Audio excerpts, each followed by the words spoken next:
Сәлеметсіз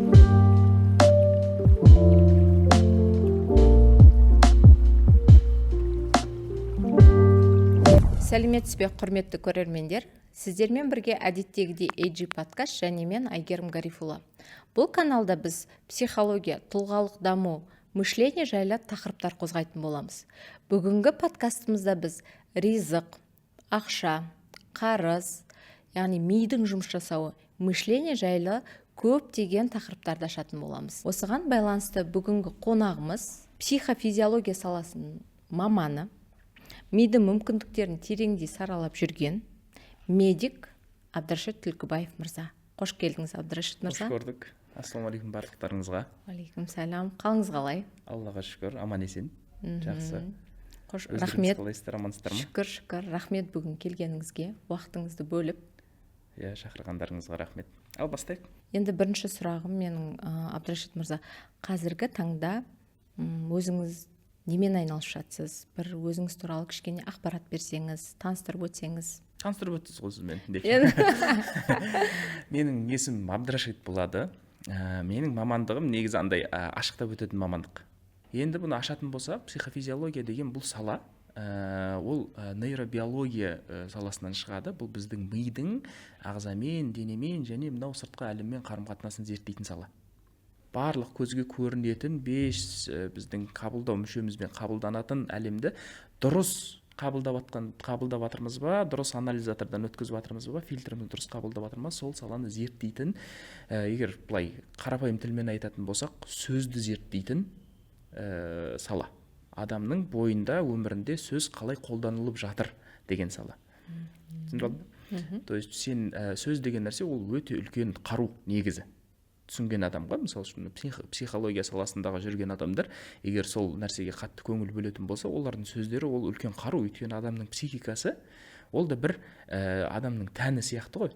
Ол жерде де сен дұрыс емес инструмент, дұрыс емес препарат қолданатын болсаң, адамның тәнін бағанағыдай ауыртпашылыққа алып келу өте ыңғайы кеп тұрса, өте несі жоғары да, вероятность жоғары болады да ол жерде. Мысалы үшін хирургияда сен скальпельдің орнында кәдімгі қарапайым пышақ қолданып жіберсең, апасында болады да. Тура сол сияқты психолог мамандарына сөзді өте сараптап өткізу керек. Өйткені адамның психикасы әр сөзге бір сәтті байлайды. Өйткені біздің миымыз әр сөзді қабылдаған кезде ол әшейін құр қара сөзді қабылдаған жоқ. Ол сөзбен бірге сол жерде болып жатқан, реальностьта болып жатқан сәттің барлығын қабылдады. Соның барлығын жазды. Сондықтан, мысалы үшін сіздің ойыңызға бір бақыт деген сөзді ашатын болсақ, бақыт деген сөз сізде ең бірінші болған күннен бастап бүгінгі күнге дейін сіздің өмірлік тәжірибеңізде жиналған бақыт туралы ақпараттың барлығы, барлық сәттердің барлығы бір сурет болып шығады, бір картинка болып шығады, бір изображение болып шығады мида. Соны сіз сыртқа шығарып, өзімнің ойым деп айтасыз. Түсіндіре алдым ғой? Негізі адамның болмысында өзінің ойы жоқ. То есть менің мнением, менің ойым деген нәрсе негізінде болмысында жоқ. То есть сенің мнениең қалыптасымда. Қалай бұл салаға келдіңіз? Мен өзім андай адаммын. Қайқайлақтырып жүре беретін адаммын да, өзім болмысымда. Мен негізгі дәрігермін. Өзім дәрігерлік салада мен клиническая лечебная диетология деген салада специализироваться еткенмін ұзақ уақыт. Сол жерде ұзақ уақыт болған кезде 4 жылдай сол жерде специализация алғам. Сол салада жұмыс жасап, сол салада өзім міндетімді атқарып жүргем. Бірақ енді зерттей келе, іздене келе, сен түсінесің, тамақтың маңыздылығы өте жоғары. Бірақ тамақты 100% енді біздің бағанағыдай шахиди әлеммен айтатын болсақ, көзге көрінетін әлеммен айтатын болсақ, онда тамақтың полностью қорытылуы, сіңірілуі, ағзаға кіруі, оны бізге қуат беруі процестің барлығы мидан келетінін біз білеміз. Наукаға қарайтын болсақ, ғайби әлемге келетін болсақ, білеміз, оның барлығы енді түбінде барлық нәрсе Алладан келетінін білеміз ғой. Бірақ енді научный тілмен айтатын болсақ, оның барлығы біздің мидың контролінде тұрғанын білеміз да. Қалай болатын. Сол маған қызық болды. Неге біз айналып кеп тек қана тамақ дей береміз, диетологтар? Мүмкін проблема сәл жоғары шығар деп. Асқазаннан жоғары көтерілдік десеңізші. Асқазаннан жоғары көтерілдім. Психология саласына келдім, клиническая психология саласына келдім. Өйткені қазір мен сіздерге бір метрика айтып берем. Метрика деген нәрсе не? Ол андай ғой, компас сияқты ғой. Жалпы дәрігерлерді, психолог мамандардың өзін тексеретін, басқа жалпы қарапайым халықтың психолог маманға баратын кезде оны тексеретін бір метрика бар. Сол метриканы білген кезде ол метрика 7 пункттан тұрады.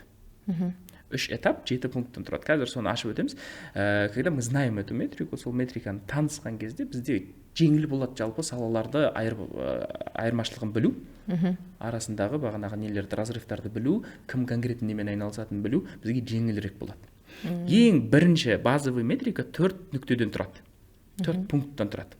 Ол біздің ағзаға, тікелей ағзаға қатысты базовый метрика бар. Мысалы үшін, адам өзінің дені сау екенін білгісі келетін болса, ол бірінші сол 4 нүктеге көңілін аудару керек. Ол тамақ, ол су, ол ұйқы, және ол ауа. Осы төртеуі бұл біздің базовый физический метрика. Сырттан келетін 4 адамның өмірін жалғастыруға арналған құрал деп айтсақ болады.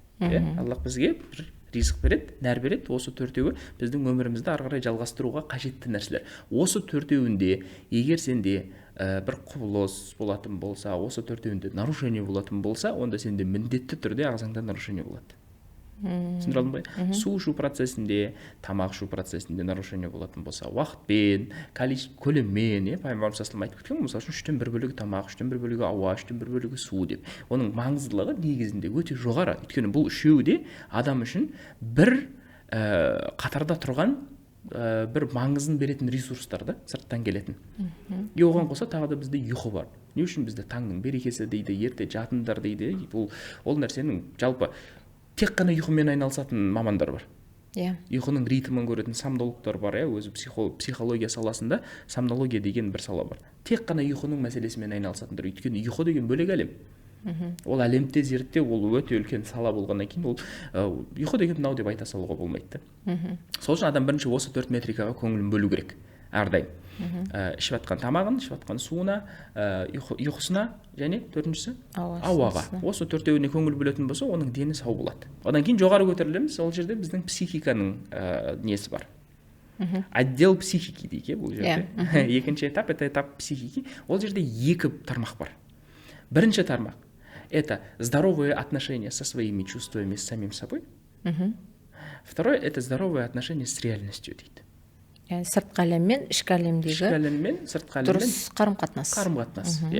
Енді здоровое отношение с самим собоймен айналысатын адамдардың барлығы психолог мамандар.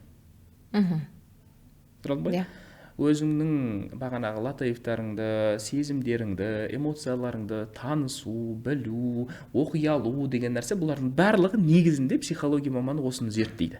Психология, психиатрия және психотерапия осы саланы зерттейді. Одан кейін екінші исследовательская территория бар, ол здоровое отношение с реальностью деген. Қарым-қатынас, ақылақтар, дұрыс көріп тұрмын ба, дұрыс алып тұрмын ба, дұрыс біліп тұрмын ба, сөзді қабылдап отырмын ба. Міне осы жерде бізде психофизиология бар. Бүкіл исследовательский мамандықтардың барлығы осы жерде. Философия, психофизиологиядардың барлығы осы салада болады. Бағанағы нелер бар ғой, терминологический сөздің несін зерттейтіндер, бағанағы сөздің асылын зерттейтін адамдар, солардың барлығы, сөз мамандарының барлығы міне осы тармақта болады. Сосын, егер біз енді клиникалық сұрақтарға кіретін болсақ, адамның ішкі дүниесін тану мен сыртқы дүниесін тану екеуі де өте маңызды. Түсіндіре алдым ба? Өйткені сен ішкі дүниеңді, сыртқы дүниені танымай, ішкі дүниеңді тани алмайсың. Сыртқы дүниені танымай, ішкі дүниені тани алмайсың. Өйткені сен объективный процестерге көзге көрініп тұрған, ұландай сияқты ғой, бірінші класс сияқты ғой, негізі бірінші класстың ақпаратын білмесең, 5-ші класстың ақпаратын қабылдай алмайсың деген сияқты ғой. Міне көзге көрініп тұрған, ұстап көре алатын, алып көре алатын. Біз материяда бар жаратылыстардың міндетін біліп, сонымен дұрыс қарым-қатынасқа кіре алмасаң, сен ішкі дүниеңмен қарым-қатынасқа кіре алмайсың. Түсіндіре алдым ба? Сонда мынандай нәрсе бар да, көп жерде осы нәрсені айтады, мен бірақ бұл сөзбен онша келісе бермеймін негізі. Ішкі дүниеңді реттегеннен кейін сыртқы дүниең реттеледі деген сөзбен мен қатты келіспеймін. Неге? Өйткені сенің сыртқы дүниең реттелмесе, сен ішкі дүниеңді реттей алмайсың. Сен сыртқы дүниеңді дұрыс емес оқып отырсаң, сен ішкі дүниеңді реттей алмайсың. Мысалы үшін былай түсіндірейін. Вилканы алайық. Вилканы біз мысалы үшін бір вилка не екенін білмейміз, кішкентай баламыз, оны тамақ ретінде қолданып жүрміз. Сөйтіп мен айтамын, мен ішкі дүниемді реттесем, вилкаға дұрыс көзқараспен қарасам, вилканы нан десем, ол нан болып кетеді, болды, мен күнделікті ішкі дүниемен жұмыс істейін, сабырымды сақтайын, бір мықты өзіме бір мотивация берейін де күнделікті вилканы жеуге шығайын деймін. Мен барам, вилканы тістеймін, тісім сынады. Барам, екінші күні вилканы тістеймін, асқазаным жыртылады. Күнделікті проблема. Мен ойлаймын, так, қақтан келіп жатыр бұл проблема? Значит, мен ішімде проблема бар. Мен, значит, бір сезімді танымай жатырмын. Значит, менің тісім нашар, значит, барып тісімді емдетейін, тістің орнына темір қойдырайын деймін. Барып темір қойдырам, асқазан жыртық. Асқазан не істеймін? Болды, асқазан, енді условно айтатын болсақ, асқазан тіктірейік, оның орнына вилканы қорыталатын тағы бір күшті кислоталарды салайық деймін. Сондай нәрселермен айналысады да, адам өз-өзін өстіп жейді. Негізінде болмысында проблема не дейді? Сыртқы әлем дұрыс қабыл. Просто вилканы дұрыс қолдан, просто болды, проблема жоқ болып бітеді сразу проблеманың. Басы кеткен кезде, себебі кеткен кезде проблеманың өзі де кетеді. Сен просто вилканы аласың да, машалла, Аллах маған айтты ғой, вилканы тамаққа қолдан. Тамақты аласың вилкамен. Деген кезде мен алам да, вилканы дұрыс қолданам да, дұрыс қолданған кезде, машалла, өмірім реттеледі, болды, бітті, сол сәттен бастап мен бақытты бола бастаймын. Түсіндірдің бе? Сыртқы әлемнің маңыздылығы осыда. Біз көбінесе біздің проблема неде? Барлығымыз айналып келіп ғайыпқа кіре береміз, ішкі дүниемізге кіре береміз, ішкі мәселелерімізді талдай береміз. Мынандай эмоция бар, мынандай нәрсе көріп тұр, мынандай нәрсе сезіп тұр.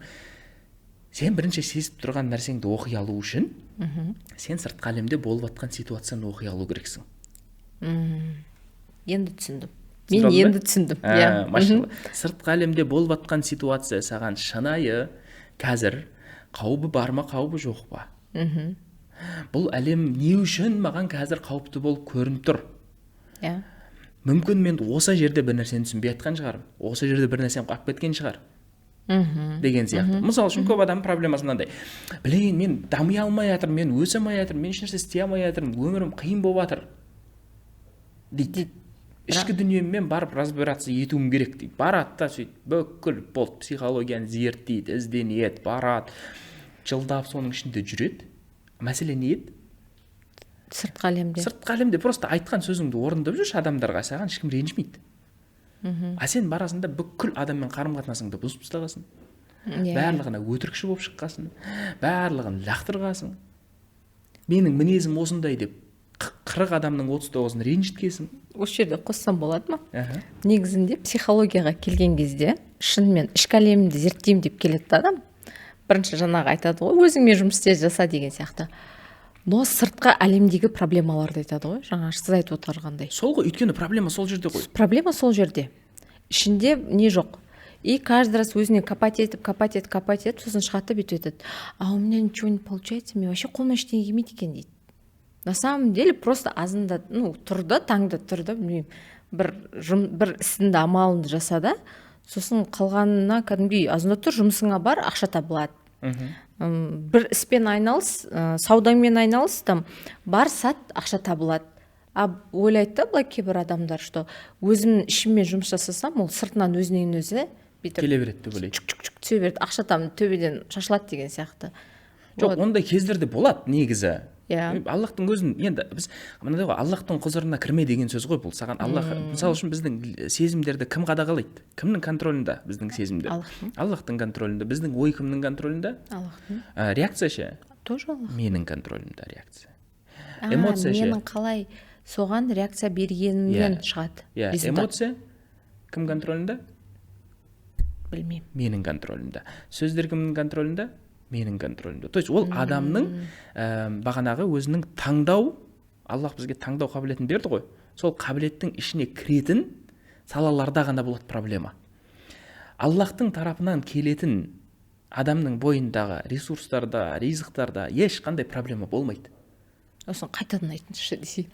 Проблема болмайды ризықта деп, келетін нәрседе деп. Алладан келетін нәрсе, ризық деген разақа деген арабша сөзден шыққан. Разақа деген ол беру деген сөз. Жалпы беру жағынан проблема жоқ. Сен Аллахтың канцеляриясына кірмей-ақ қой. Аллах маған неге бермей жатыр, неге сен демаламай жатсаң, саған ауа жетпей жатса, Ол проблема неде? Сенің ағзаңда. Сен темекі шеккеніңнен болып жатыр ол нәрсе. Иә, сенің өкпең тесіктігінен болып жатыр, ковидтан болып жатыр, ол проблема. Ауада емес проблема. То есть біз ойлаймыз, блин, Аллах маған ауа жібермей жатыр дейсің, сен қуасың ба қалай жібермей жатыр, ауа тұр ғой. Сен қолдана алмай жатсың просто сол мәселені. Түсіндірдің ба? То есть менің тарапымнан шығатын нәрселерге көңілдік бөлуіміз керек біз. Біз барлығымыз 99%-ды Аллахтың тарапынан шығатын нәрсеге бөліп қойғанбыз. Аллах бермей жатыр, мен мына сезімді түсінбей жатырмын. Сен керек емес, қиналмақ қой ол сезімді түсініп. Ішкі сезімдер бар. Сен контроль ала алмайтын сезімдер бар, сен контроль ала алатын сезімдер бар. Ой, менің тарапымдағы нәрсе ме, менің тарапымдағы нәрсе емес пе? Аллахтың тарапынан нәрсе, ой жарата алмаймыз өзіміз. Мен не істеймін оймен? Просто шығару-шығармауды келсем или келіспеймін. Ол мен қайқа кіріп кетемін, қаяқтан келді бұл ой, не үшін келді деген нәрселерге кіріп кетесің. Сен не, какая тебе разница? Сен келесің олмен, келіспейсің олмен, болды. Мәселе сода. То есть сен өзіңнің жауап берден о дүниеге барған кезде, ақыретке барған кезде не үшін жауап бересің? Фокусыңның барлығын сол нәрсеге қой. Сол кезде сен өміріңнің өзгеруіне септігін тигізесің. Мен не үшін жауап беремін? Айтқан сөзім үшін жауап беремін. Шығарған мінезім үшін жауап беремін. Ол бағанағы эмоциялар айтып жатырмыз. Сол үшін бізде айтады, көркем мінез ол дін, адамның несі, жердегі бақытсыздығы ол не дейді? Пайғамбарымыз саллаллаху алейхи вассалам? Өзінен бе? Ол жаман мінез дейді. Бағанағыдай өзіміздің ішіміздегі сезімдерді шығарамыз деп, соны дұрыс талдаймыз деп, дұрыс көреміз деп, дұрыс емес неге кіріп кетеміз де, біздің өзіміздің құзырымыздағы, біздің құзырымызда емес тараптарға кіріп кетеміз, Аллахтың құзырындағы нәрселерге кіріп кетеміз. Мысалы үшін, Аллах маған бермей жатыр. Дәлелің бар ма? Бермей жатқанда дәлелің жоқ. Жоқ. Уәде еткен ғой бәрін береді. Жоқ, проблема неде? Аламай жатсың сен просто. Аламай жатсың. Алу үшін не істеу керек? Бір себептерін жасау керек. Өзінің себептерін жасау керек, амалдарын жасау керек. Бүкіл әлем алып жатқан кезде сен не аламай жатсың? Аллах именно саған қарсы шығып жатыр. Мысалы үшін.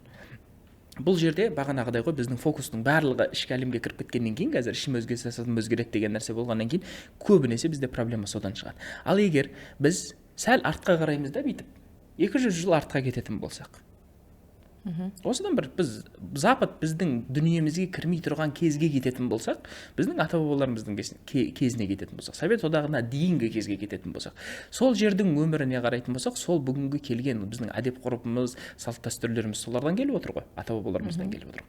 Сол жаққа кірейікші, ол жерде ішкі әлем туралы әңгіме бар ма?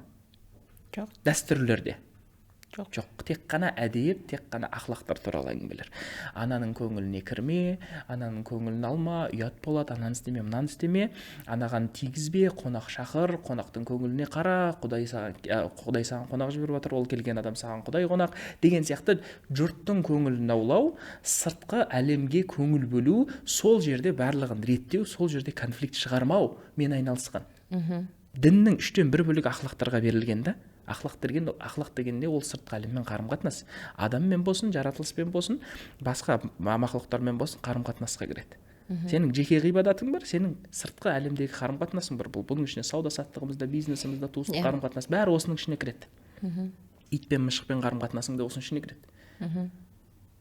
Бұл үлкен дәреже, адамның негізі сыртқы әлеммен дұрыс қарым-қатынасқа кіре алуы, сол сыртқы әлемнің көңілін аулап жүру, сонымен дерттену, бұл үлкен адам үшін үлкен нығмет. Мынандай нәрсе бар, көп жерде айтылатын, сен өзіңді өзгерткен кезде, бұл қазір мына тақырыпқа да келеміз, сен өзіңді өзгертпейінше, Аллах сені өзгертпейді деген тақырыпқа да келеміз.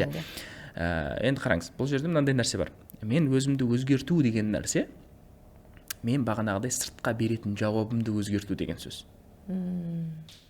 То есть мен көріп тұрған нәрсемді дұрыс қабылдай алу деген, сол қабылдап тұрған нәрсемді көне алу, сабыр сақтау, ысырап жасамау, сол нәрсеге дұрыс қарым-қатынасқа кіру, сол нәрсенің көңілін аулау деген нәрсе, мен өзімді өзгерту деген нәрсе осы.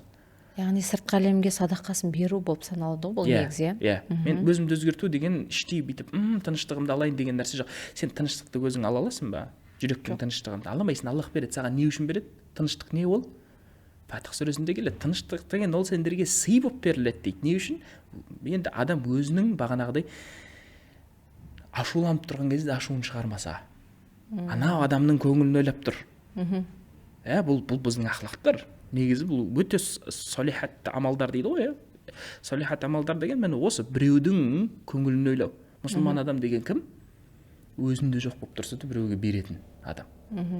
Міне сыртқы әлемнің көңілін ойлау, Аллахтың жаратып берген басқа жаратылыстарына менің зияным тиіп кетпесінші деген оймен өмір сүрген адамның ішінде ешқашан құбылыс болмайды. Тревога деген нәрсе болмайды ол адамда. Ол адамның жүрегіне Аллах тыныштық бере береді. Сен просто сыртқы әлемнің көңілін аула, бол сонымен айналыс, азаннан кешке шейін сонымен айналысатын болсаң, сенің ішкі дүниеңмен Аллах айналысады. Өйткені сенің ішкі дүниең ол Аллахтың құзырындағы нәрсе. Сен көтере алмайсың ол нәрсені. Бізде мысалы үшін адам көтере алмайтын нәрселер бар. Көтере алмағандықтан кейін ол құл болғаннан кейін ол бұл нәрселерді көтере алмайды. Аллах бұл нәрселерді көтере алады. Беру қабілетін адам көтере алмайды. Өйткені беру деген тарап Аллахта ғана бар. Адам тек қана алу қабілетін көтере алады. Өйткені ол шексіз алушы ғой. Өйткені нәсафа деген нәрсе, біз айтамыз, я Раббым, мына нәрсені маған нәсіп ет дейміз. Нәсіп деген ол алу деген сөз. Мен Аллахтың берген ризығын, берген нәрсесін ала алу, міне менің құзырымдағы, құлдың құзырындағы нәрсе осы. Мен психикам соған бейімделген, алуға бейімделген. Сол үшін мен психикамда, как только мен біреуге бір нәрсе беріп жатырмын деген ойды орнықтатыратын болсам, ол бітті, проблемалар сол жерде басталады. Мен әлемге жақсылық жасауым керек, сен жасамақ қой жақсылық, зиянын тигізбеші просто. Енді бұл ауыр енді. Бұл ауыр. Бұл ауыр, өйткені шынымен де енді психология саласында бүйтіп клиентпен жұмыс жасап жатқанда, ол даже келіп тұрып та өзінің проблемасынан бұрын психологтың да вниманиесін максимально алғысы келеді да, максимально сенен кәдімгідей бүйтіп суырып алады да ана нәрсесін. И дұрыс бермей қалсаң, что-то сен онша еместеу психолог екенсің деп айтады да. Неге деп сұрайсыз ғой. Что-то сен мен нәпсімді сипай аламадың. Яғни менің айтып өзіммен бірге алып келген нәрсеме сен еще қосылмадың. Осы нәрсе. Қазір сіздің айтып отқан нәрсеңіз енді оның барлығын тыйып бару деген енді әр адамның қолынан келе бермейтін нәрсе. Аллах қана нәсіп етеді, оны шыны керек. Күнә жасамаған адам Аллахтың алдында жоғары бола ма? Алладан қорқып күнә жасамаған адам. Или бүкіл күнәні жасап жүр, бірақ соған қоса жақсылықтарын да жасап жүр. Балдарды да сатып жатыр, органдарды да сатып жатыр, адамдарды да өлтіріп жатыр, наркотрафикпен айналысып жатыр. Бірақ детдомға көмектеседі. Мешіт салады. Бірінші вариант қой, конечно. Бірінші вариант, сол үшін де адамның ойында әрдайым осы нәрсе тұру керек. Біздің жалпы бұл мұсылман болғаннан кейін біздің ең бірінші міндетіміз жамандықтан өзіңді тоқтату. Намаздың сенің өміріңде атқаратын міндеті қандай?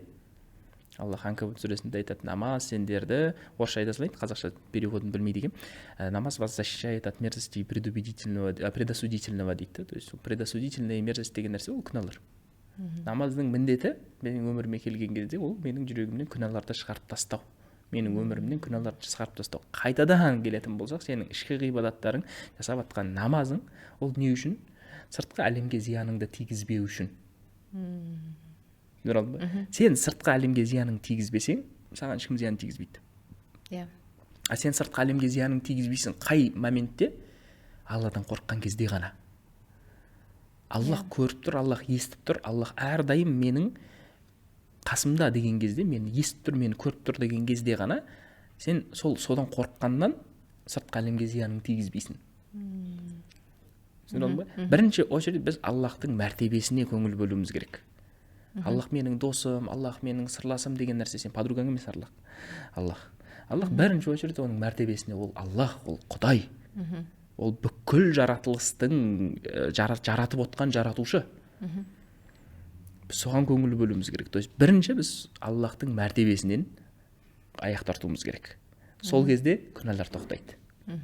Аллахтың бағанағы азиз есімі, могущественный есімін алатын болсақ, біз қандай боламыз? Әлсіз боламыз. Сол әлсіздігімізді дәлелдеуіміз керек өзімізге. Аллахтың сен мәртебесін сезген кезде, могуществосын сезген кезде, сен өзіңнің әлсіз екеніңді түсінесің. Аллахтың могуществосын сезбесең, сен өз әлсіз екеніңді түсінбейсің. Сол сияқты сен бойыңда қарның ашуың, ұйқы келуің, адамдармен қарым-қатынасқа кіруің, ол сен неңді көрсетеді? Мұқтаждығыңды көрсетеді. сен мұқтаж болсаң, Аллах мұқтаж емес. Ешкімге де еш нәрсеге мұқтаж емес. Сен құл болғаннан кейін мұқтажсың. Аллах құдай болғаннан кейін мұқтаж емес. Сол нәрсе адамның психикасында осы нәрсе жүру керек. Егер мен мұқтаж болатын болсам, мен қалай құдай боламын? Онда мен неменеге құдайдың сипаттарын өзіме аламын? Неменеге жарсамын, иә, жаңағындай сіз айтқандай. Неменеге жарсам? Неге жарсам, неге мен адамдардан внимание талап етемін? Мен егер сен шынайы құдай болғың келе ме? Мүмкін емес, конечно. Бірақ енді ішіңде ниетіңде сол болып тұр ғой, істеп жатқан әрекеттеріңе қарасаң. Онда осы сұрақтарды қой. Онда адам өзінен әлсіздігін, мұқтаждығын, кедейлігін алып тастау керек. Өзінде еш нәрсе жоқтығын, барлық нәрсеге мұқтаждығын және өзінің әлсіздігін, шексіз әлсіздігін, сен ұйқыға, сен әшейін ұйқыға мұқтажсың, сен қалай мықты боласың сен? Сен ана сиырдың беріп жатқан сүтін аламайсың өзің. Иә. Қанды сүтке айналдырып жатқан кім? Аллах айналдырып жатыр қанды сүтке. Сен Аллах сол қанды сүтке айналдырмаса, сен сүт жамайсың, өліп қаласың, аштан өлесің, сол үшін деген сияқты. Егер суды Аллах саған тұщы қылып бермесе, тұзды қылып беретін болса, сен өлесің, міндетті түрде кетесің. Сол нәрсені міне осы сыртқы әлемнің барлығын оқыған кезде адам өзінің құл екенін түсінеді. Осы нәрсені өткенде айтты да бізге де, шынымен де басында жаратылыстан бастап адам атамызға барлық жан-жағындағы сыртқы әлемнің барлығы сыйластық көрсеткен. Біз өзіміз бір-бірімізге даже дұрыс сыйластық көрсете алмаймыз. Жылы жауап берсек, соны не істейміз? Міндетсініп шығамыз бірден. Ты скажи спасибо, что мен сенің бетіңді жолаған жоқпын деген сияқты нәрсе шығады. Шынымен де. Міне осы жалпы енді психофизиология деген нәрсе осы сыртқы әлемді зерттейміз. Сыртқы әлемді ми қалай қабылдап жатыр, не үшін өйтіп қабылдап жатыр, қай жерде кетті косяк. Потому что адамның ішінде косяк кетпейді негізі. Ауру адамның ішінде пайда болмайды, сырттан келеді ауру. Біздің міндет, мақсат сода. Сыртқы әлемде не бар, соны дұрыс оқи алу. Бірінші сұрақ психофизиология деген осы. Машаллах, прям жақсы түсіндіріп бердіңіз. Жіктеп, жіліктеп, енді түсінікті болады деп ойлаймын, иншаллах.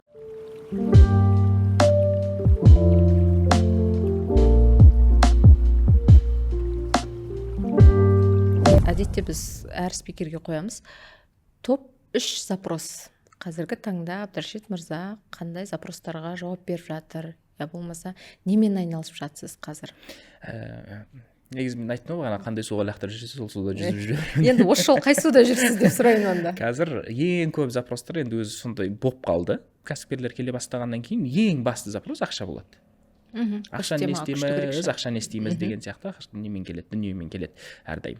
Екіншісі қарыздың темасы, ол да ақшаның бияқ-бияғында жүретін тема. Үшіншісі ол қарым-қатынастың мәселесімен келеді. Қарым-қатынасты бағанағы отбасылық қарым-қатынасқа мен кірмеймін, ол тақырып менің тақырыбым емес. Жалпы адамзатпен қарым-қатынастың тақырыбында біз сол тақырып, бағанағы ақлақтардың тақырыбында жүреміз. Өйткені көп проблеманың негізі содан қаланады. Қазіргі таңда қоғамдағы ең көп сұралатын нәрсе, даже қиын нәрселердің бірі, ол халықтың кредитте, рассрочкада, я болмаса қарызда өмір сүруі. Даже на фраза бар ғой, казах закрыл все свои кредиты и потерял смысл жизни деген. Әркім әртүрлі түсінеді да, мысалы осы нәрсені. Біреулер менің жаңағы нем деп түсінеді, өзімнің возможностьтарын деп түсінеді. Мысалы, мынандай сумма қарызым болса, оған менің потенциалым жабалатындай дейді. Біреу айтады, жоқ, қарызды жабу керек. Бізде негізі отбасыда келе жатқан, қалыптасып келе жатқан, даже өзіміздің ата-анамызды алатын болсақ бүйтеді. Үй алыңдар, үйленіңдер, үй алыңдар, бала табыңдар, машина алыңдар, болды. Ары қарай или сол үйді үлкейт, или машинаны да апгрейд жаса, или бір үлкен той жаса, сонымен бүкіл өмірдің қызығушылығы осы жерде бітіп қалады. Енді неге бізде осы нәрсеге әртүрлі, қалай ойлайсыз өзіңіз, жаңағы мнениялар бар, ойлар бар. Неге қарызды көп алады? Қай жерден келеді? Мысалға жаңағы сыртқы әлемнен ба, жоқ өзіміздің бір сенбеушілігімізден ба, я болмаса жаңа Аллах тағала ризықтандырам деді ғой, ризықтандыруға өзім шешіп қойдым деді ма, жарысып қойды ма? Қарыз алу жүйесінде негізі екі не болады, направление болады. Бірінші ол адамға болатын қарыздар. Мұқтаж кезіңде действительно керек болып тұр, бір нәрсеге керек болып тұр. Мысалы үшін той жасайын деп жатсың, андай миллиардқа емес, бірақ баланы үйлендіру керек, жағдай жоқ. Или баланы оқыту керек, жағдай жоқ. Сол сәтте алынатын қарыздардың проблемасы жоқ. Ол енді сен действительно керек болып тұр ол қарыз саған ше, ол саны сыртқа рия жасау үшін, біреуге көрсетіп мақтану үшін ондайға ауысып кететін болса, онда қарыздың проблемасы үлкейіп кетеді да. Ал егер шынайы сенің мұқтаждығыңды жабу үшін алынған қарыз болатын болса, ол қарызды адамдар жабады да, ол қарыздың дертін өтейді, ол қарыз адам үшін шынайы дерт болып келеді да. Екінші тарапта қарыз алатын адамдар бар. Олар қарызды бағанағыдай жеңіл келген ақша қылып санайтын адамдар бар. Біреудің ақшасы деген сияқты қылып келген адамдар. Олар қарызды не үшін алады? Олар рия үшін алады, телефон, машина деген нәрселерді қарыз сол үшін. Машина, көлік саған жұмысыңа керек па? Мұқтажсың ба жұмысыңда? Пожалуйста, ал. Бізде енді халал кредитование жоқ. Мұрат ағамыз бар, ол айтады, бізде халал кредитование жоқ. Тек қана сондай бір зәру халіне келген кезде ғана сен машинаны кредитке ала аласың. Действительно басқа шанс жоқ кезде ғана сен машинаны кредитке ал, пожалуйста. Ал егер бір хотя бы шанс болатын болса, или сенде алмай жүре беруге де мүмкіндік болатын болса, машинасыз өмір сүруге де мүмкіндік болатын болса, онда машина алмай-ақ қой дейді. Сол бұл мышление қаяқтан келеді дейсіз? Совет өкіметінен келеді, қаяқтан келеді бұл мышление? Совет өкіметі жаман жақсы деп бөлмеймін, бірақ сол кезде бізде бағанағыдай аквариумное мышление пайда болған кезіміз сол. То есть адамның барлығын бірдей үйде өмір сүргізіп, бірдей тарапта, бірдей қалаулармен өмір сүргізгеннен кейін 70 жыл бойы біздің қазір ойымызда қалыптасқан нәрсе сол. Мына екінші сұрағыңыз болды, сіздің бағанағы ата-ана не үшін бізге үйді кеңейт, үйді үлкейт, балаңды үйлендір деп айтады деп ше. Өйткенде енді олардың көргені сол болды ғой. Көргені, өскен жері сол болды. Олардың таңдамаған өкіметі сондай болды. Сол үшін ол жерде осындай ұғымдар қалыптасты да, оған ренжудің қажеті жоқ. Бізде бүгін басқа ұғымдар бар, сол ұғымдарды да қосу керек дополнительно. Ол ұғымды 100% жаман деп айта алмайсың. Ол жерде негізінде түбінде адамға керек нәрселер бар. Ол нәрселерді алып қарайтын болсаң, ол нәрсе бар. Негізі шынайы қарайтын болсаң, үйлену ол сен міндетің ба? Міндетің. Үйлену болмаса сен зина жасайсың ғой. Дұрыс па? Өйткені ол міндет болғаннан кейін ата-анаң сені уайымдайды. Ол нормальный нәрсе, деген дұрыс нәрсе негізі. Егер сен шынайы зияным тигізбеймін, зина жасамаймын десем, сен үйленуге тырысасың. Негізінде. Үй алу сен міндетің ба? Міндетің, өйткені бала шағаңды асырау керек, бала шағаң бір жерде тұру керек, сен бала шағаны туғызып алып, оны көшеде жүргізбейсің ғой сандалдырып. Сен мұсылман болғаннан кейін, сенің міндетіңе кіреді ол нәрселер. Ол үйдің кең болуы, не үшін кеңейткен қазақтар үйді? Көбірек қонақ күту үшін. Қонақ күту үшін. То есть міндет, қазақтардың үйі не үшін кеңейген? Бұл исламда да сенің Аллахтың есімі айтылатын жерде адамның жиыны көп болсын деген пайғамбарымыз саллаллаху алейхи өзінің үйінде әрдайым құрайыштарды жинаған кездері болған басында. Соңына дейін сондай болды. Не үшін? Өйткені қонақ күту деген нәрсе ол өте үлкен бір дәрежелі Аллахтың берген нығметі. Бірақ қонақ келгеннен кейін сен олармен Финляндия абсолют тұрып отыратын болсаң, ол уже дұрыс емес та, ол жерде бүкіл берекені шашып жібердің де, кеп тұрғанша. Қонақ келгеннен кейін ол қонақ өзімен бірге ырысын алып келеді, өзімен бірге берекесін алып келеді дейді. Сол үшін үйдің кеңдігі сол үшін ғана керек. Үйдің кеңдігінің міндеті, мақсаты действительно қонағың көп болса, пожалуйста, үйіңді кеңейт. Көлігіңді кеңейтудің мақсаты бала шағаң көп болса кеңейт. Мықты көлік алудың мақсаты баратын жерің сондай болатын болса, сондай нәрсені талап ететін болса, барып атқан жұмысың сол нәрсені талап ететін болса, пожалуйста кеңейт. Бұл нәрселер дұрыс болады да. Бірақ бұл нәрселер барлық жерде қолданымды емес. Түсіндірілді ғой? Бізде мысалы үшін қонақ шақырмайтын адамдардың үйі кең болады. Ол проблема. Ертең сен ол үшін жауап бересің, и ол айтады ғой, сен ол бос бөлме ешқашан бос болмайды дейді. Десей. Десей. Ол бос бөлме ешқашан бос болмайды. Ол жерде қонақ жатпаса, ол жерде басқа біреу жатады. Поэтому сен оны не істемей ақ қой. Уайымдама деген әңгіме ғой. Сол үшін американский киноларды қарасаң, астралдың үйлері барлығы дәу болады. Квартираның ішінде астралмен қиналып жатқан адам жоқ. Американский киноларда мысалы. Сол үшін де біз дұрыс қарайтын болсақ, адамның болмысында негізі барлық нәрсенің мақсаты болу керек. Барлық істеп жатқан әр әрекетің мақсаты болу керек. Неге? Бұл финучет сияқты ғой. Әр жасаған амалымның мақсаты болу керек. Өйткені мен ол үшін жауап беремін. мен ертең аллах айтады, мына не үшін істедің деген кезде, мынау үшін істедім деген сияқты сенің жауаптарың болу керек іште. Әр жасап жатқан амалыңа, азыңда тұрып тісің жуғаныңнан бастап ұйқыға кеткен сәтіңе дейін хотя бы 51%-іне жауап бере алу керексің да бір күндіктің жасаған амалдың. Сол үшін де қарыздың екінші тарапы ол бізде бағанағыдай дұрыс емес амалдарға, дұрыс емес керек емес нәрселерге алынатын қарыздар. Міне осы жерде көбінесе проблема туады. Енді бірінші қарызға тиіспейік. Бұлар действительно мұқтаж болғаннан кейін алды, бұларға керек болды, поэтому бұлар нормально, то есть бұлар тарапта жүреді, бұларға ешнәрсе болмайды, иншалла қарызды жабады, барлығы жақсы болады. Енді мына екінші тарапта жүрген адамдардың проблемасы бұлар көпшілік өйткені. Телефонды кредитке ала салу, Каспиретке бір нәрсе ала салу, қазір Каспиреттің бағасы да өсті, барып өзің вообще саған қажеті жоқ нәрселерді сатып алу, кредитке тем более. Өзіңе қажеті жоқ кезде қарызды ала салу, ақшаң болып тұрып қарызды қайтармау деген нәрселер ол өте үлкен бағанағы психологический проблема, негізі патология адамда. Бұл патологияны бір сөзбен айтатын болсақ, мен біреудің ақшасын алып жараттым, өзімнің ақшамды немене үшін беруім керек деген мышлениядан шығады ол. Кімнің мышлениясы ол? Өзінің эгоцентризмі. Мен шешем ба? Жоқ, қараңыз. Мен біреудің ақшасын алып жарата берем, любой көлемде. Бірақ мен ақшам болса, мен бермеймін. Кімнің мышлениясы ол? Кішкентай баланың мышлениясы. Ата-анамның ақшасын жарата берем смело. Бірақ өзінен ақша сұрап көріңізші. Баладан бермейді. 100 теңге болса да айырылып кетеді, ананы қайттан сұрап алуға тырысады. Міне кішкентай кейіпте, кішкентай баланың мышлениясымен қалып кеткен адамдарда көбінесе қарызбен проблема болады. Өйткені кішкентай баланың аманатталып берген жауапкершілігі бар ма? Кішкентай балада жоқ. Бала еш нәрсе үшін жауапкершілік алмайды. Сол үшін үйтіп өскен адам, сондай мышлениямен қалып кеткен, недоразвитость қой, енді бұл психическая недоразвитость адамда. Ондай мышлениямен қалып кеткен адам, ол сыртқы әлемде жауапкершілік алғысы келмейді.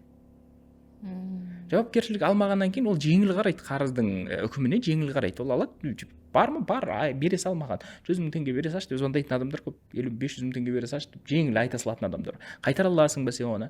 Қайтаруға ниетің бар ма? Жалпы ол теманы ойламайды олар. Ертең амалын қыламыз, Аллах береді дейді.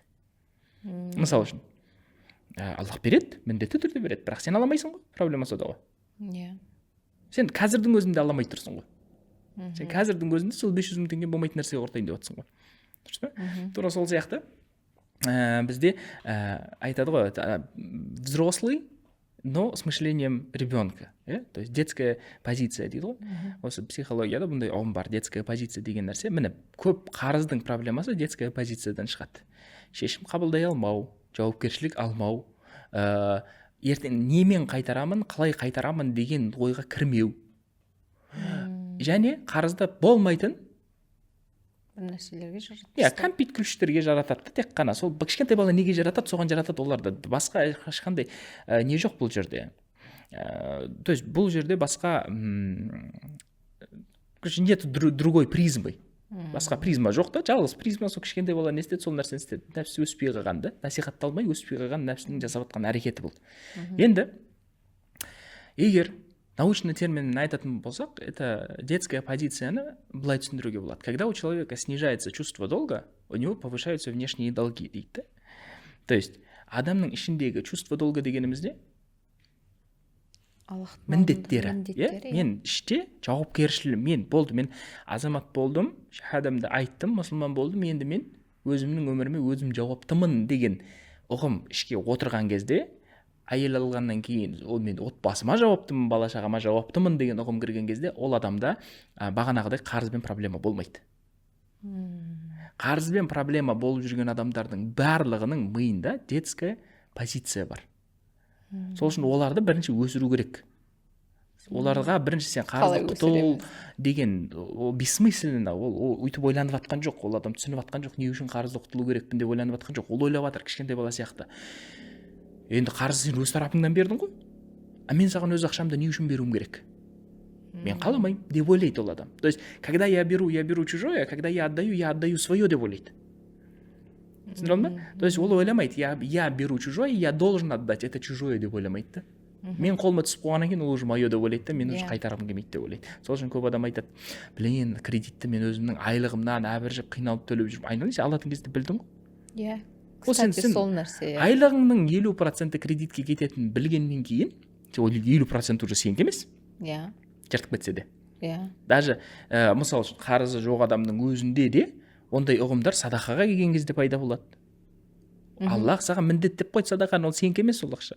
Аллах айтады, байлардың ризығының ішінде кедейлердің ризығы бар дейді. Сен міндеттісің оларды ризықтандыруға. Сен ризықтандыруға болған кезде сен міндеттісің бөлісуге. Аллах саған берді ма, сен міндеттісің олармен бөлісуге. Болды, ол не обсуждается. Бөліспейсің ба? Онда қадаласың деген сияқты ғой. Иә. Садақасы жоқ адамның өмірінде обязательно қадалыстар көп болады. Ой, мен жағдайым жоқ қой, мен саған ешкім миллиард бер деп жатқан жоқ қой, 100 теңге берсей, 10 теңге бер. Иә. Болады, соның өз садақа сен ниетіңе байланысты барлық нәрсе. Садақа деген нәрсе ол количествомен жүрмейді ғой. Садақа деген нәрсе адамның ниетімен жүреді. Өзіңізді көріп отқан шығарсыз қазір Инстаграмда. Кеше потоп болған кезде адам 100 теңгемен қанша жинап тастады мысалы үшін. 100 теңге, 50 теңге Каспиінде бар, 2-3 теңгесін салды, үйтті қанша жинап тастады, үлкен келген қасіретті тоқтатты. Қауым болып жиналған кезде сондай нәрселер пайда болады. Ол қауым қашан жиналады? Жаңағындай өсет адамда. Өскен кезде, мен когда біреу үшін жауапкершілік аламын деген ұғымға кірген кезде ғана мида, санада сондай ой пайда болады ғой, чувство долга пайда болады. Мен отанымның алдында менің міндетім бар. Не нарушать закон и быть полезным для страны. Бірінші Аллахымның алдында міндетім бар. Одан кейін отанымның алдында, одан кейін отбасымның алдында міндетім бар. Одан кейін мен соседтерімнің алдында міндетім бар. Одан кейін мен класстастарым, одан кейін менің коллегалар, мен солардың арасында міндетім бар деп ойланып жүрген адамның миында ешқашан қарыз проблема болмайды. Қарызы болған күннің өзінде де ол үшін проблема болмайды. Легко былай жауып жүре береді, жеңіл түрде, иә. Ал егер адамда детская позиция болатын болса, бағанағыдай қайтарым бүкіл, енді ол жерде 30-дан астам тармақ бар. Ол мышленияда бағанағы мышление должниканың ішінде ол жерде 30-дан астам тармақ бар бағанағыдай. Я не хочу отдавать, потому что это моё деген. Барлығын оқып қарайтын болсаң, түбінде түсінесің, кішкентай болған әңгіме айтатын әңгімесі. Менікі. Мен не үшін беруім керек деген темалардың барлығы. Алдап кету, телефонды алмау, звондаған кезде.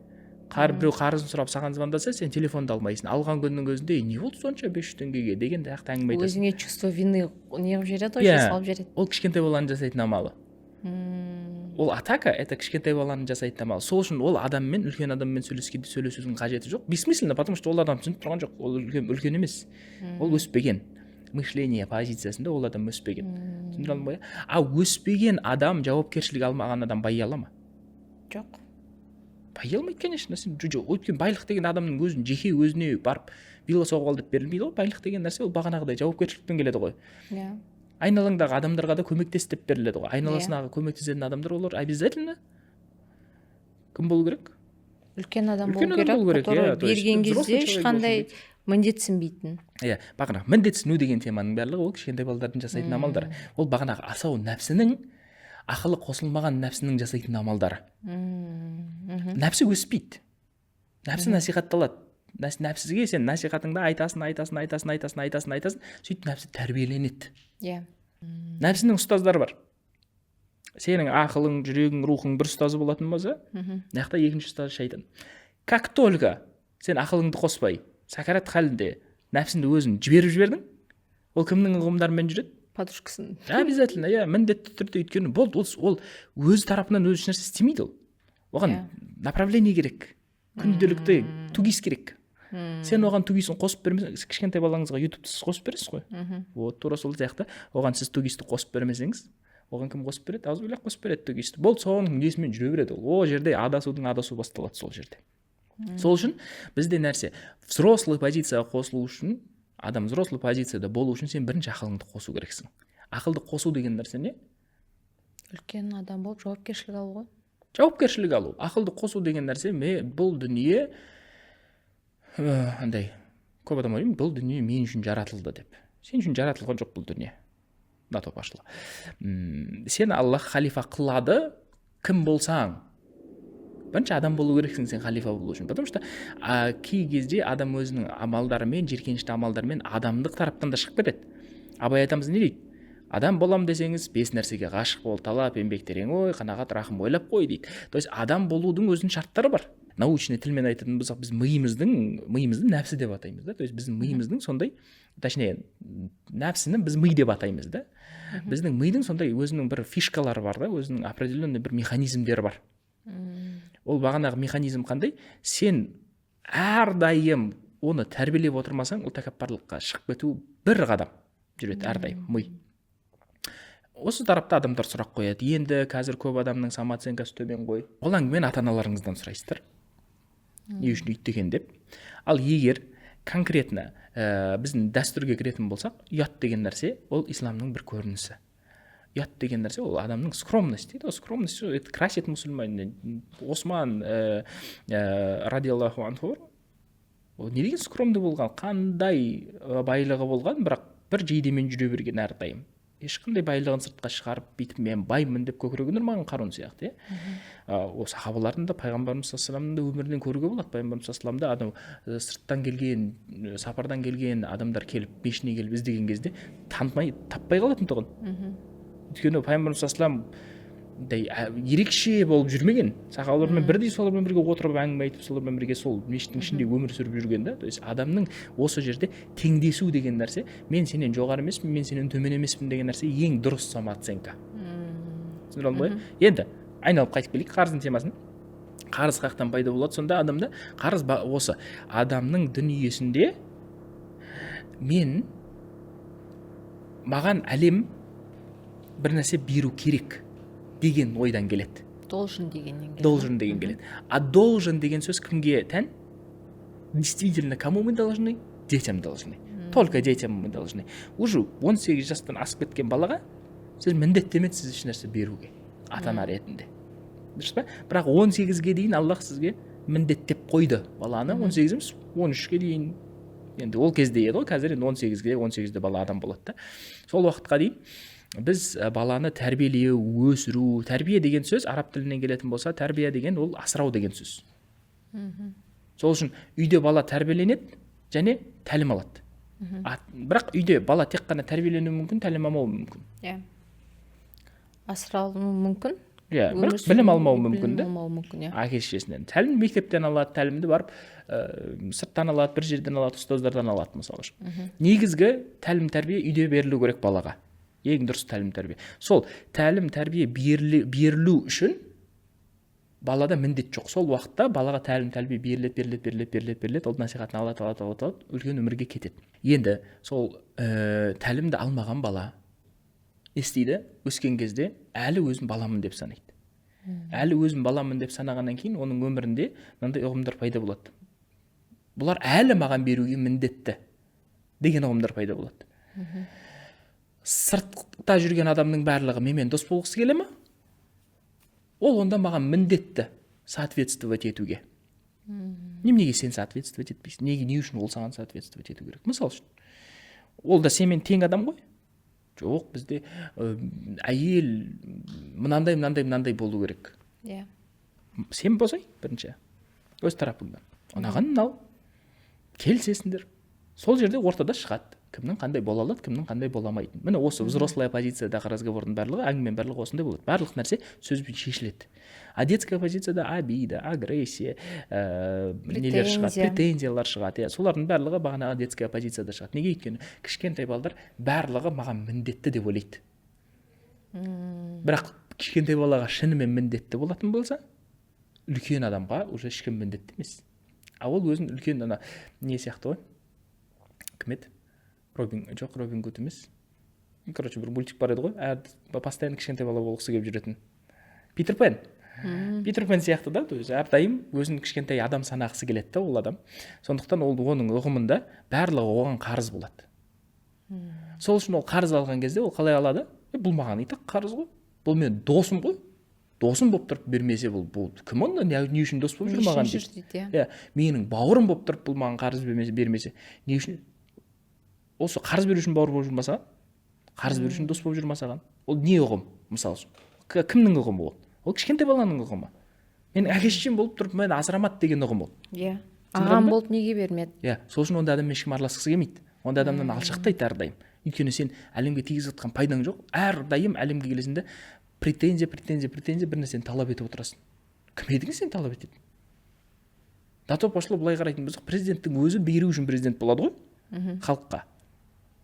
Дұрыс па? Иә. Сол это же слуга народа деп бекер атамайды ғой. Өйткені халықтың сұранысында бар нәрселерді орындайтын адамдар ғой. Сен де сондайсың. Сенің онда ешқандай айырмашылығың жоқ. Өз тарапыңда, өз районыңда, өз үйіңде сен де тура сол міндетті атқарасың. Беруші. Сол үшін бұл жерде екі ақ нәрсе бар. Қарыз бен проблемаға батып жүрген адамдар детская позицияда жүр. Проблема, ойбай деп ойбайлап жүрген адамдар детская позицияда жүр. Жауапкершілік алғысы келмейді. Және бүкіл әлемді маған міндетті деп санайды. Осы ой кеткен кезде, әлем маған міндетті деген ой кеткен кезде, адам қарыздан шыға бастайды. Енді қарыздан шығу процесі қалай болады? Қарыздан шығу үшін сен бірінші өсу керексің дедік. Одан кейін шешім қабылдау керексің. Иә. Қандай шешім қабылданады? Сіз айтыңызшы, қандай шешім қабылданады? Енді қарыз алмаймын деген шешім қабылданады. Мида лазейка болмау керек. Ничего страшного, тағы бір жерден қарыз ала саламын деген лазейка болмау керек. Мида 100% мен болды бүгіннен бастап қарыз алмаймын. 5 теңге болса да біреу келіп маған алшы өтініш қарыз десе де алмаймын деген ұғым болу керек. Шешім қабылдану керек. Сол шешім қабылданған кезде нәпсі тәрбиеленеді ғой. Нәпсі айтады, так, нәпсі айтады, нәпсінен сұрайды, ми сұрайды. Так, ақша керек болып жатыр, қарыз ала салайық дейді. Сен айтасың, жоқ, алмаймыз дейсің. Қашан аламыз? Ешқашан алмаймыз дейсің. Болды, онда нәпсі деп қой, ми не іздей бастайды? Басқа шешім іздей бастайды. Ақша табатын жолдар іздей бастайды уже. Ал егер осы жерде мұсылман болатын болса, ол адал жолдар іздейді. Мұсылман емес болатын болса, любой жолдар іздейді. Бұл любой адамға келе беретін не да?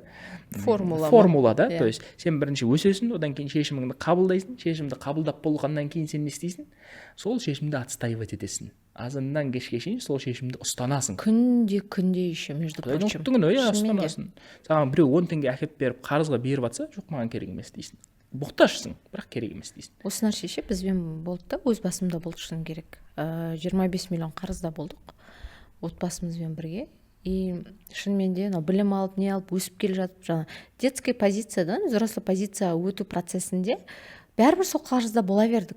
Бірақ ол қарызға деген көзқарас өзгере бастады. Алдындағындай оны прям андай дергать етпейді сені, алдындағындай. Бірақ Аллах тағала жауап беремін десе, бір-ақ күн екен да ол.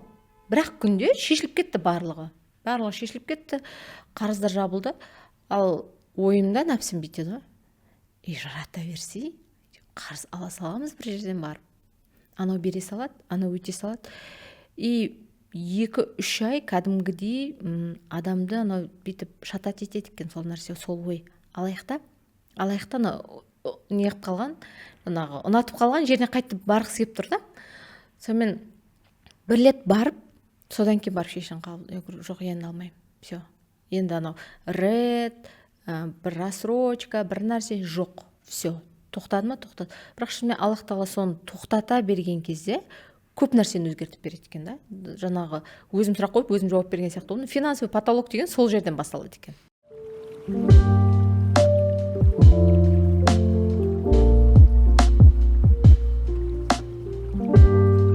Сол үшін бұл жерде түсіну керек, адам ақша табу үшін адамға бір өзің ішіңдегі бар ресурсты қолдана білу керек. Күшіңді, тылсымыңды, бағанағы уақытыңды барлығын қолдана білу керек. Осы сыртқа қолдану керек та, оларды барлығын апарып беру керек біреуге. Сыртқа апарып беру керек. Мысалы үшін ақша қашан келеді? Сен біреуге апарып берген кезде ғана келеді. Ақша алмасу құралы ғой. Сен ішіңдегі бар нәрсені апарып бересің, біліміңді апарып бересің, қол өнеріңді апарып бересің, миыңды, креативіңді апарып бересің. Сол үшін саған ақша төлейді. Ақша қалай өсірем? Апарып бер. Апарып бермей жатсың сен. Проблема сода. Ақша өспей жатыр ма? Потолокқа тіреліп қалдың ба? Значит, апарып жатқан нәрсең, значит, ассортимент өте аз. Жаңарып жатқан жоқ. Магазинің пустой. Сол үшін сенің оборотың өспей жатыр. Оборотты өсір. Оборотты өсіру бұл жерде креативті қосу, жаңаша подход жасау, жаңа рыноктың новый фишкаларын изучать етіп, сол рыноктың қойған заңдылықтарымен жүру деген сияқты. Мысалы үшін нарық не істейді ғой, орнатқызады ғой негізі спросты. Сол нарыққа бейімделу, сол сені өсіреді, сол сенің ақшаңды өсіреді. Өйткені ақша деген нәрсе, ол Аллах бізге осы дүниеде қарым-қатынасты нығайтуға беріліп қойған құрал. Біреуге пайдалы болған сайын, адамның басқа адамдардың өмірін жеңілдеткен сайын, олардың уақытын босатып берген сайын ақшаң көбейе береді. Инстаграм мысалы үшін қанша адамның өміріне пайдасы тиді, сонша адамның сонша ақша тауып жатыр олар. Сол үшін біз әрдайым ойлануымыз керек, қанша адамның өміріне менің пайдам тие алады. Соны ойлану керек. Сол жерде жүру керек әрдайым. Енді адамның өміріне пайдаң тию үшін бағана базында не айтып кеттік? Бірінші сыртқа қарым-қатынас. жоқ, соларға бірінші зияның тимеу керек. Иә. Бірінші соны ойлану керек. Бірінші әдеп ғұрыпты қалыптастыру керек. Адамға пайда тию үшін сен бірінші оларға зияныңды тигізбеуің керек. Ең бірінші мақсатың сенің адамзатқа зиянын тигізбеу. Осы жерде білімнің міндеті шығады. Адам білімді не үшін алады? Бөлісу үшін. Зиян тигізбес үшін.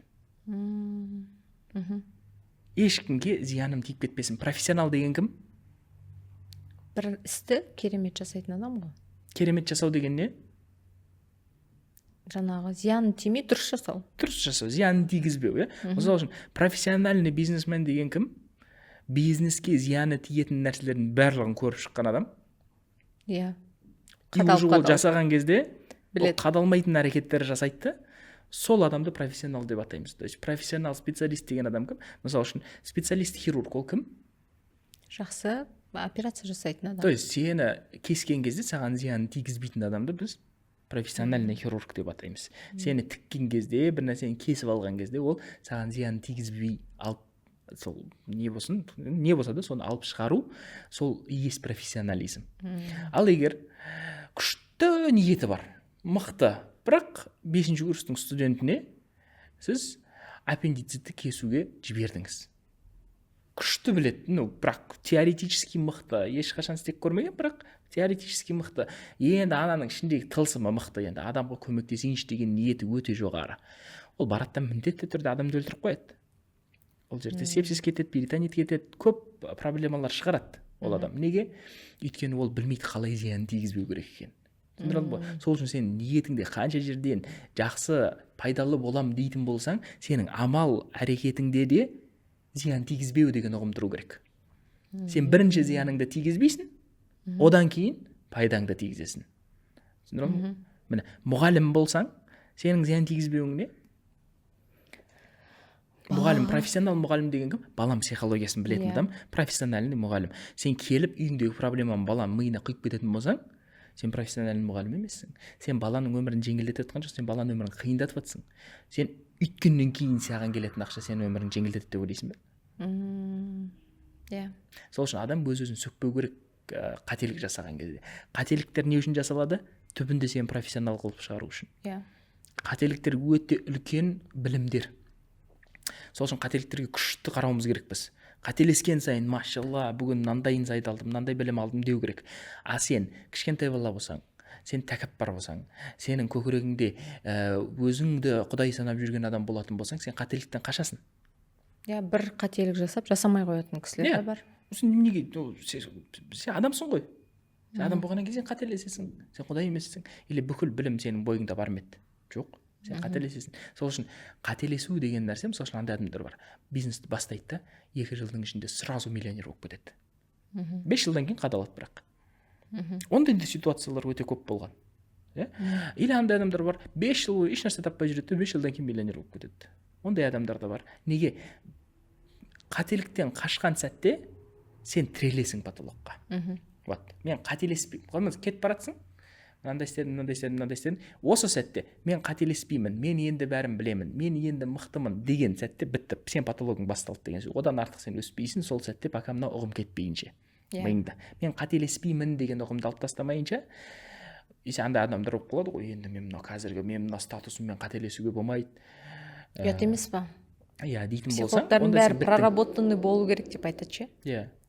Бәрі проработанный болу керек, ол идеальный психолог болу керек, чтобы менімен жұмыс жасау үшін дейді. Жаңа өзіңіз айтқандай ғой, мысалы 500 консультация или 5000 консультация жасау үшін оның ішінде қанша несі бар ғой, кейстері бар ғой, сол өсіреді, мысалы психологтарда. Просто қазір психологтарға сәл өзіне көп болмай үйрену керек та. бағаларын мынандай қылып жібереді, бірақ беріп жатқан нәрсең ол бағаға сай емес. Көбінесе сен действительно біз өмір бақи қанша 5.000 теңгеден 10.000 теңгеден қабылдап жүрдік қой осы күнге дейін. Сондай тәжірибеден өту керек адам негізі. Өйткені даже стационарда істеп көру керек. Енді мен чисто клинический психологияны айтып жатырмын. Мен прикладная психологияда хабарым жоқ. Медицинский образованиясы бар психологтарды айтып жатырмын да, бұлар обязательно бір стационарда пациенттермен тегін жұмыс жасап, айлыққа жұмыс жасап көру керек.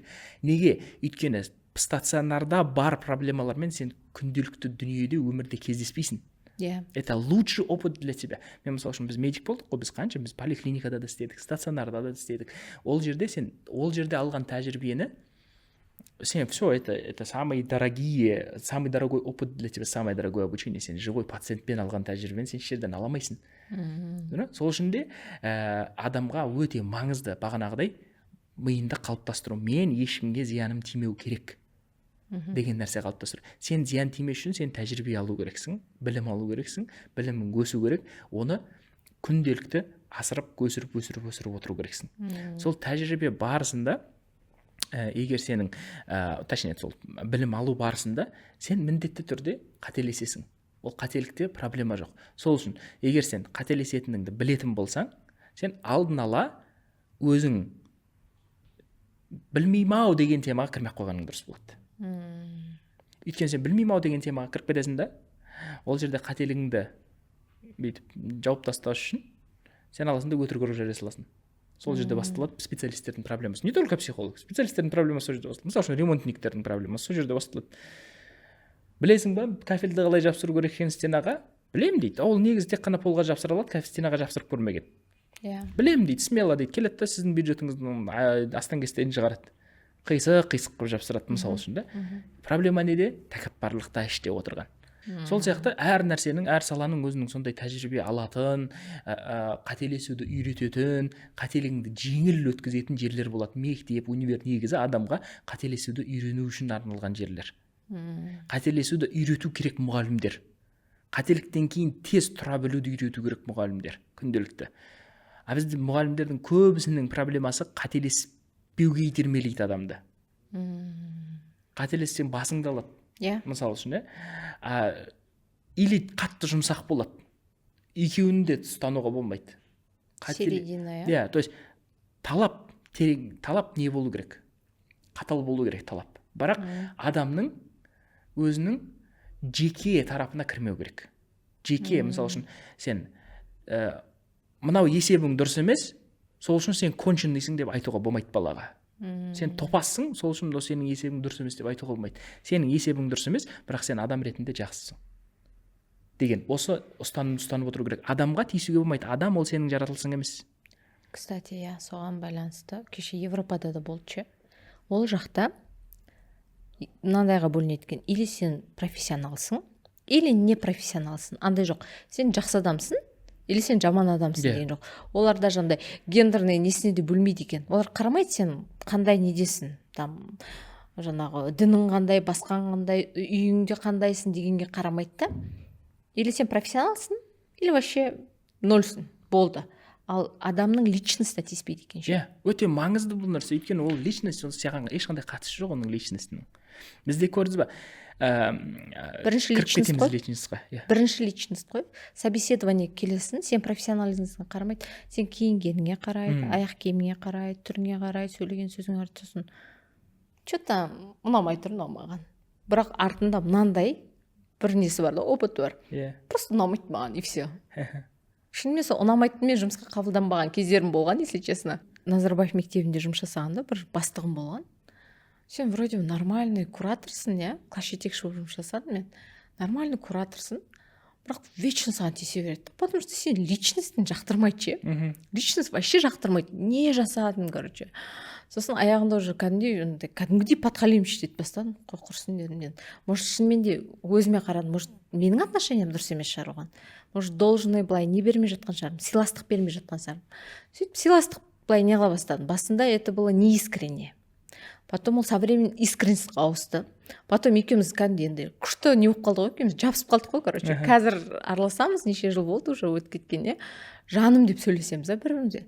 Ал анау менің ішімдегі, анау баяғыдағы куратор Айгерім әлі бүйтіп не қылады да, оны көрсе бүйтіп біздің личностімізді ұнатпады, бірақ все равно мы в хороших отношениях. Яғни все равно бізде личностьқа тиісіп кетеді. И сол жерден көп адамдар даже мамандықтарынан да бас тартып жататын кездері болады ше. Иә, мысал үшін мен өзім ақпаратты өте жай қабылдаймын. Мен мектепте троечник болғам сол үшін. Өйткені мен ақпаратты қабылдаған кезде мен еш нәрсені жаттай алмаймын. Осы күнге дейін мен миымда тек қана жатталып қалған сүрелер ғана бар екен. Осы күнге дейін ешқандай тақпақ, өлеңнің тексті, әнші болған адаммын мен. Ешқандай өлең есімде жоқ. До конца түбімен сөздер есімде қалмайды. Не есімде қалады? Түбегейлі зерттеп, ізденіп, деп әр сөздің тарапына кіріп бүйтіп, көтеріліп уже ол сөз сенде визуальный образға кірген кезде ғана сол нәрсе менің есімде қалады да. Өзім болмысымда. То есть мен кәдімгі мектептің программасында мен надан боламын. Егер мен сөйтіп өмір сүрдік қой, итак 2 мен 3 арасында өмір сүрдік қой. Студент болған кезде, бірақ студентте бізде медицинада өзіңе беріп қояды барлық нәрсені, өзіңе зерттеуіңе беріп қояды. Ол жерде уже мен жақсы бітіріп шықтым. Мысал үшін да, тура сол сияқты, егер сен мұғалім болатын болсаң, баланың личностына, баланың өзінің тұлғалығына тиісуге болмайды, өйткені сен ол жерде уже Алланың тарапына кіріп кетесің. Бағана ең басында айтқан нәрселер ғой. Алланың құзырындағы нәрсеге сен кіруге хақың жоқ. Хақың жоқ да. Тура сол сияқты жұмысқа аласың ба, жұмыс істейсің ба, үйтесің ба, бүйтесің ба, адамның өзіне оценка бермейміз. Жасаған амалына ғана оценка береміз. Міне осы трезвое мышление деп аталады. И біз өмір сүрген кезде де ошибканы біз адамның өзімен бүйтіп байлап өмір сүріп үйреніп қалғаннан кейін біз ошибкадан қашамыз. Өйткені мен қателік жасасам, мен Абдырашид ретінде құрдымға кетіп қаламын деп ойлаймын да. Негізі мен қателік жасау ол мен болмысымда бар нәрсе. Мен қателесем, мен 100% білем деп еш нәрсені айта алмаймын. Аллахтың есімі ол Алим дегені, Алим есімі Аллахтікі. Мен білуші емеспін. Маған Аллах нені білдірді, мен соны ғана біле аламын. Не ашып берді, соны ғана біле аламын. Менің тарапымда тек қана таңдау, іздеу болды, сол ғана болды. Менде басқа ешқандай не жоқ. Сол үшін мен адасам, мен қателесем, и сол қателіктерді жөндеген сайын мен өзгерем, өсем. Енді финансовый потолокқа кіретін болсақ, егер жас кездеріңізде недері көп қателесетін болсаңыздар, 35-тен ары қарай финансовый положенияларыңыз жақсы болады. Жас кезде егер қателеспей, қателіктен қашып жүретін болсаңыздар, 35-тен кейін тем более қателескілеріңіз келмей қалады. Ештеңе істемей қалады. Картип қаласың. Сол үшін, егер сіздердің жастарыңыз қазір 40-қа дейін деп айтайыншы, 40-қа дейін болатын болса, бәрін бөліп жармайым, 50-де болсаңыз да проблема жоқ. Просто сіз өзіңізге қарауыңыз керек. Қазірден бастап, дәл қазіргі сәтіңізде Аллахтың берген нығметі бар. Уақыт пен жастық шақ деген нығмет бар. Сол нығметті дұрыс қолдана білу керек. Ол нығметті қателіктерді жөндеп, соларға тәубе етіп, өзгертіп өмір сүру керек. Бизнес саласы болсын, қарым-қатынас болсын, отбасы болсын, любой салада осы қателікті жөндеген кезде ғана сенде өсу болады. Ал егер сен отбасыға келіп, мен сразу идеальный семья боламын десе, өтірік ол. Обязательно ұрсасын, обязательно қырылсасын, обязательно бір нәрсе болады. Соны өзгерткен кезде ғана 5-10 жылдан кейін сендер бір-бірлеріңді шынымен табасыңдар да, шынымен отбасы боласыңдар. Ең таныстық дейтіндер бар. Сондай болады. Сол үшін де адамның өзінің ойында ол нәрсені тауызбелек салып кетеді ғой бізге күнделікті. Ол да жатпайды деңізші. Сен мықтысың ғой, сен қалай қателесесің, сенің мынандай аудиторияң бар, сенің мынандай клиенттерің бар деп айтады. И чо? Мен клиенттерім емес қой ол. Аллах берген клиенттер. Просто мен оған бір нәрсе беріп жіберуім керек. Мен курьермін ғой, просто все. Бұл жерде мен курьердің жұмысын атқарамын. Енді елестетіңіз, Глобоның курьері келіп алады да, сіздің үйіңізге. Мен әкеліп бердім ғой, тамақты қалай көрдің? Дәмі көрді, тәтті ма? Айтып па? Айтмаған, давай мен күтіп отырмын сенің рецензияңды деп отырса. Қуасың ба дейсің ғой? Сен өзің жұмысыңды жасадың ба, болды, смело кете бер дейсің да. Ол ресторан тамағын алып берді. Тура сол сияқты біздің мақсат просто бар нәрсе курьеріне апарып беру. Қалай ұнай ма, ұнамай ма ол адамға ол нәрсе. Біздің мақсат в целости и сохранности дұрыс жеткізіп беру. А дальше ол оған ұнай ма, ақиқат ұнай ма, ұнамай ма, ол өзі біледі, өзінің жеке ғибадат Аллах береді. Сол үшін көп адамның көңіліне қараймын деп те жұмсартып кетуге де болмайды да, көп ақпараттарды. Мысалы үшін кейбір шариғи үкімдерде жұмсартуға болмайтын нәрселер бар, мүмкін емес нәрселер бар. Мысалы үшін намазды 2 рәкат қыла салайықшы деген, зухрды 2 рәкат қыла салайыншы десе, ну давай, ладно, главное оқып жатсың ғой деген нәрселер болмайды да, өйткені ол парызыңа болып жазылған нәрселерді өзгертуге болмайды. Түсіндіре алдың ба? Не только намаз, барлық басқа салаларда да өзгертуге болмайтын нәрселер бар. Мысалы үшін медицинада, ну үш адамды өлтіресіз, ничего страшного, зато төртіншісінде адам болып кетемін деген сияқты допускать етуге болмайды нәрселерді. Түсіндіре алдың ғой? То есть кейбір жерлер болады, қателесуге болмайтын, міндеті өте, жауапкершілігі де өте жоғары жерлер болады. Ол сот, ол медик мамандар және мұғалімдерде. Қателесуге болмайды бұл кісілерге. Сол үшін бұлар қателігін қашан жасап алу керек? Баламен кездеспей жатып жасап алу керек, пациентпен кездеспей жатып жасап алу керек, подсудимыйлармен кездеспей жатып жасап алу керек. Сол үшін бұлар ұзақ оқиды. Үшеуі де. Түсіндіре алдың ба? Иә. Ал Абдрашит мырза, үлкен рахмет. Бүгін шынымен де көрермендерге ғана емес, өзіме де жаңа үлкен ақпараттар алдым. Аллах разы болсын. Өсіре берсін, өне берсін, иншаллах. Сізді үлкен белестерден көре берейік. Келіп тұрыңыз біздің подкастқа, иншаллах. Жақсы новый ассортименттер болса. Жақсы, барлықтарыңызға рахмет, сізге рахмет, көрермендер сіздерге рахмет. Алла разы болсын сіздерге. Осы уақытқа дейін көріп, до конца өшіріп тастамай көргендеріңіз үшін рахмет үлкен. Шақырғаныңызға рахмет, барлықтарыңызға ассалаумағалейкум. Ал енді құрметті көрермендер, осымен подкастымыз соңына дейін жетті. Бітпей тұрып, подписка жасап, комментарий жасап, лайк басыңыздар. Келесі кездескенше сау болыңыздар.